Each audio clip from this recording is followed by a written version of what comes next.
fondue, chocolate, and who doesn't like Swiss banks? Although the Swiss are renowned for many things, few people know about the famous Swiss Gigolo, who was charming enough to swindle $11.8 million from Europe's finest and wealthiest matrons. Yes, you heard us right, a Swiss Gigolo. Imagine a life of luxury, hotels, spas, and expensive staycations. You head into the bar, sit down and relax. Meet wealthy individuals who unwind, talk about their glorious financial success, and also, perhaps, their not-so-glorious marriages. Pick a target, swoon, make love, and blackmail. Well, that was the strategy of our Swiss Gigolo.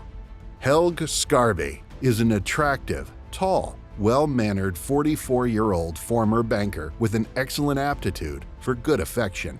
His charm and scam brought him great wealth. From one European matron to another, he kept scheming and scamming until one day he ran into a wealthy BMW heiress named Suzanne Klatten.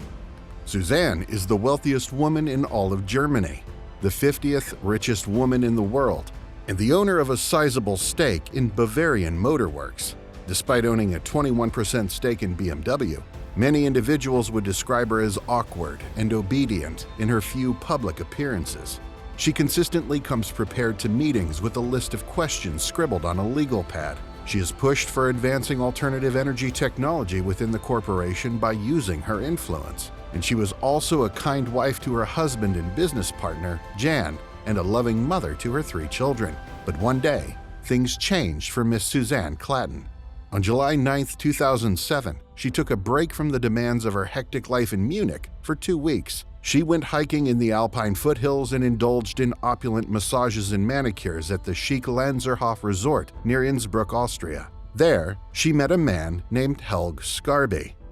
Helg was the son of a Swiss engineer who was born in Zurich in 1965 as Helg Russick. He eventually relocated the family to Brazil, where Helg spent most of his youth. After his father accepted a job in Winterthur, where Helg was a teacher, the family moved back to Switzerland while Helg was in his 20s. Former classmates described Helg as a handsome, attractive young guy who always attracted attention when he entered a room.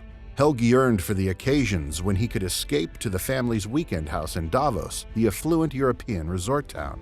He was tanned and in good shape when he returned to Winterthur, and he was open about his love of posh lifestyles, beautiful women, and fast automobiles. According to a former classmate, he enjoyed moving around in high society and was always interested in money.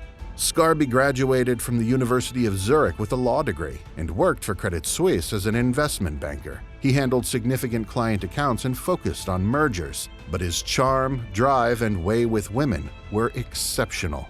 And he worked fast.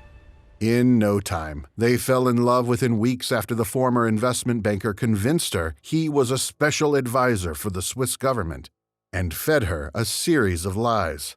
They started dating in southern France the following month after meeting at a posh health resort in Innsbruck between July and August 2007. A year into dating, Sgarbi abruptly informed Suzanne that the mafia was chasing him because he had struck a godfather's daughter in Miami. If he didn't give them $7 million, he claimed, they would kill him. The first time he requested money, she said she paid him 7 million euros out of love for him, not because she was blackmailed. A few months, they allegedly reconnected at a Holiday Inn in Munich, where an Italian named Ernano Beretta, who lived next door, captured the meeting on camera. Unfortunately, Suzanne was unaware she was about to have a sex scandal arise in a few months, all because of the greed of her Swiss lover. The infamous Swiss Gigolo also boldly persuaded the mother of 3 to leave her husband. Sgarbi also suggested she place €290 million into a trust fund to support their union. He just wanted more money. Suzanne knew, and at that point she knew she was being blackmailed, and she decided to go to the police. After that, Sgarbi also demanded that Klatten pay him €49 million after the couple broke up, or he would disclose the compromising video. Sgarbi and Beretta were taken into custody in January last year as they waited in a car for their subsequent payment. The Swiss playboy who tried to extort Germany's richest heiress is now sentenced to 6 years after pleading guilty to attempting to extort millions of euros from multiple rich women. In police reports, they found Sgarbi made marriage proposals to other wealthy matrons. One woman bought wedding rings, while another borrowed millions of euros on his behalf, only to be unpaid and broken-hearted. Surprisingly, he was good at reading them. One of Sgarbi's victims, a gorgeous, bespectacled former banker who refined his skills on 3 other wealthy older women, describes him as an outstanding storyteller and a good listener.